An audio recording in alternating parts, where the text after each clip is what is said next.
Hey everybody, Davey here from At Home. Today I'm going to show you my recipe for making Hawaiian style Kalua pork. So Hawaiian style Kalua pork is one of those recipes that everybody wants to try as soon as they get their Ninja Foodi. It's super simple and it's awesomely delicious. This stuff comes out very, very tender. There's not a lot of ingredients, but I'll walk you through step by step. This is Hawaiian style Kalua pork. Obviously it's not real Kalua pork. We're not going to go outside and dig an emu. We're not going to get any banana leaves and wrap the pork. It all takes place right here inside the Foodi. Very simple. Let's take a look at it. So in making the Kalua pork, there's a couple things that you actually need. Like I said, it's very simple. First thing, I'll just use some olive oil, and I'll use that for the very beginning step. I use my liquid smoke. You can use a hickory or any of the different liquid smokes that are out there, but I like the hickory for the Kalua. It gives it some really good smoked flavor to it. And then a good Hawaiian style sea salt. You can use any kind of sea salt. Himalayan sea salt works well as well.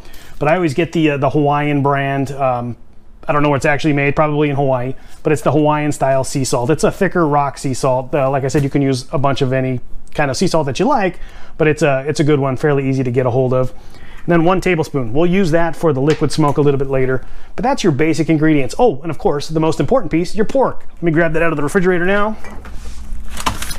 So your pork is going to be your most important component of the entire Kalua pork recipe, of course. A good pork shoulder, pork butt's what you need. I happen to have a local Stater Brothers right down the street here, and they had them on sale for 99 cents a pound. Pretty incredible price, lowest I've seen it of the year. So in general, your 4-pound piece of meat here, you're looking at just about $4. You really can't beat that. Very good deal. Pork shoulder, pork butt, some olive oil, some liquid smoke, and some sea salt. And you're ready to go. Now, as far as your pork goes, you can use a bone in or bone out, whatever you like, however your butcher wants to cut it for you. I usually get whatever's the cheapest because it gets so tender and falls apart that it really doesn't matter. You can pull that bone right out if you got one, but like I said, this was 99 cents a pound. The stuff is awesome. So the first step, what you want to do when you're getting your Kalua pork ready is you want to sear your meat. You want to sear it on all sides, and you're going to do that for about 3 minutes a piece. Let's crack this meat open and take a look at it. There it is there. It's supposed to be a bone-in piece. I actually don't feel a bone, but you always, oh, there it is. Yep, there's just a little bit of a bone piece right at the end there. So you want to be very careful when you're done because that little piece of bone is going to get stuck in that meat as you're shredding it all up. But let's get that searing process started. Now, searing in that pork at the beginning is really going to lock in a lot of that flavor. You want to get a nice little brown color on all the sides. And then from there, then you're going to start your pressure cooking. But let's get started. So we want to turn it on. We're going to hit that sear saute button. We're going to put that on high. Let's let that heat up a little bit. And then while that's going, what we're going to do is we're just going to add a little bit of olive oil into the mix. Okay, now that you got it on saute, it takes about 2 or 3 minutes to really start to get that heated up. Just go ahead and take your pork and you're going to go ahead and drop that right inside there.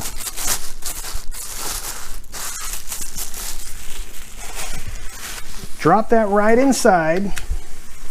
Get it right in the middle there. You got lots of oil going, so we're gonna get that nice and heated up. Start yourself your little kitchen timer. I'm gonna use my phone here, and we're gonna set that for 3 to 4 minutes. To start out, I'll usually go with 4 minutes per side on the 2 big sides, and on the sides of the sides, I'll usually go about 3 minutes a piece. So while that's cooking, what I'll do is I'll take some of that Hawaiian sea salt, and I'll go ahead and just give that a little sprinkle right over the top in the pan here. So I just sprinkled on the sea salt on the top side here. And we're just gonna let that saute around for just about 3 to 4 minutes. As I mentioned on some of these larger cuts, this is just about 4 pounds. I'll go ahead and do 4 minutes on the side, 4 minutes on this side, 4 minutes over, and then about 3 minutes on each of the sides of the sides, if that makes any sense to you at all. And I'll try to show you that here. But you can also just move it around a little bit within the pot. You can hear that thing sizzling up. And that's just gonna brown that side of the pork. And now that you're done with the 4 minutes on one side, we're gonna go ahead and flip that pork over, and we're gonna go ahead and start browning the other side.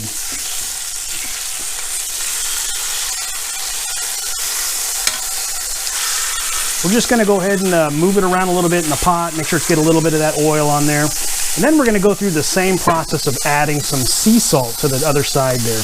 We'll just grab a little handful, and we're just gonna go ahead and sprinkle it right in. And we'll repeat the salt process on all 4 sides as well. Now, as you're cooking on that second side, you're gonna go through that same process of just grab the tongs, Give it a little wiggle around there. Make sure you're getting in some of that nice oil. You got a little bit of a nice little fat burn layer that's going on the bottom there. You get some of those nice little pork crispies stuck to the bottom. And that's what you're looking for there. So we got just about 2 minutes left, and we'll let that brown up on that side. So our 4 minutes went by on that second side. Let's go ahead and flip it to the third side, which is actually just one of the edges of the pork.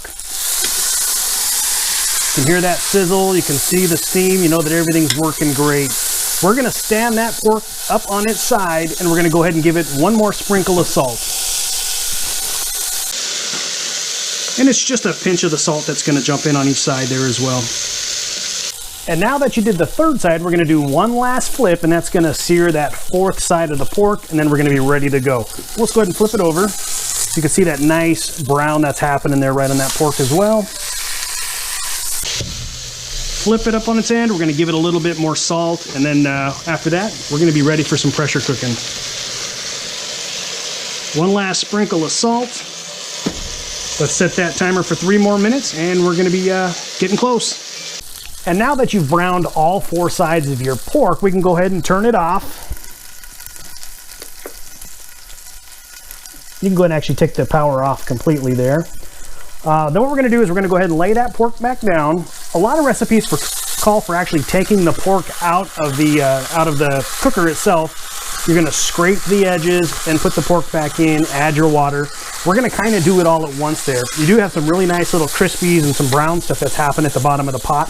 At this point, we're just actually going to go ahead and add the water. We're going to just do a half a cup of water. This recipe doesn't call for a lot of water at all. We're going to add that half a cup right into the pot. Very simple. And then what we're going to do is we're just going to take the tongs, and we're going to go ahead and move that pork around in there. That'll actually knock all those little crispies. You can use your silicone tip tongs if you like. Just get all that nice crispy stuff off the bottom. That's where a lot of your flavor's at. Then from there, we're going to take one last little pass with some salt here. Give it a nice sprinkle. It's a really salty meat, so that's what Kalua actually is. So it makes sense that we're using a bunch. Then we're going to go ahead and grab our liquid smoke here. This happens to be Wright's liquid smoke, the hickory that I was talking about. And we're just going to add 2 tablespoons of the liquid smoke right to the top of the pork. There's 1. And then here is number 2. Now once you got your liquid smoke in, you've got your water, this dude is ready to cook. So let's go ahead and turn it on. We're gonna get ready for some pressure cooking. We're gonna pressure cook on high for 90 minutes. So let's get this top on. Make sure you have it on seal, not on vent, but on seal. We're in pressure cook mode, we're at high, and we're gonna do 90 minutes. So let's crank that guy up there. Hour 30. We're going to hit start, and then we'll check back in an hour and a half. Very simple process. So just to kind of recap what we did here, we got out our pork, we added a little oil, we sauteed and seared it for 4 minutes on each side of the big sides, and then 3 minutes on each of the edges. That really browns and locks in a lot of that flavor in that pork. We added some salt between each flip, and then at the very end there, we added our water, half a cup. We moved the pork around, and we got all those nice little crispy pork edges off the sides. Added that water as I mentioned, then we added our liquid smoke. I just used 2 tablespoons of the hickory liquid smoke. That gives it all the plenty of flavor that you're ever gonna need. Put on the pressure top, turn on the pressure cooker, and then you're gonna go ahead and pressure cook it for 90 minutes. Let's check back in an hour and a half. All right, so it's been 90 minutes. The cooker just stopped. I went ahead and turned off the power, and what we're gonna do is we're gonna go ahead and let it do a natural release. The natural release is going to take about 15 or 20 minutes with that much pressure in it. And once the little button goes down, we're going to be ready to go. We'll open it up and we'll go from there. One thing I want to do though is I'm going to prepare some cabbage ahead of time. I like to saute up some cabbage with the juice that comes with that pork. And it makes an awesome little side dish that I actually like to mix in with my Kalua pork while I'm eating it. Very good. Let's take a look at that now. So as I mentioned, as this guy is doing its natural release, we're just going to go ahead and prepare some cabbage. What I'll take is I'll take that whole head of cabbage, cut it right in half, and then I'll just slice this second half. Put that second half aside. We'll use that for next time. But I'm just gonna give it some nice rough cuts. Doesn't have to be anything too specific. Nice and easy. Then as soon as I'm done cutting it, I'll just go ahead and grab that cabbage and I'll stick it right into my frying pan. I happen to have the copper pot. I'll throw that in there. it'll be ready to go. And as soon as that is done pressurizing or unpressurizing, I'll take some of that juice, I'll stick it right here, and I'll saute it right up. Everything will get nice and soft.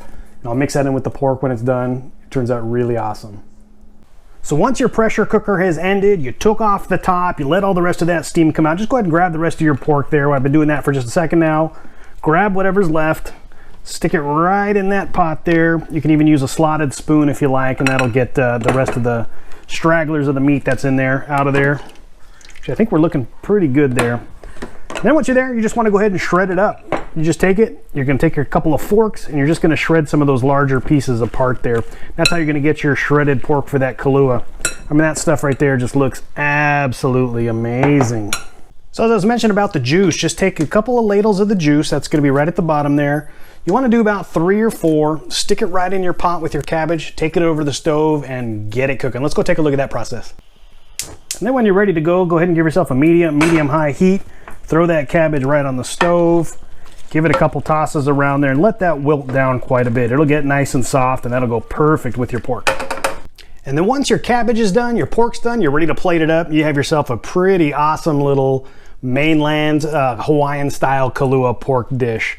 The stuff is soft, tender, and juicy, and that cabbage is nice and tender as well. You can mix it all together, put it with a scoop of rice if you like. But hey, if you happen to be on a low-carb diet or looking for a keto-style diet, this is darn near 0 carbs right here. That pork is 0 carbs, and that cabbage has got a little bit of carbs in it as well. But if you're looking for something low-carb, awesome meal for you as well.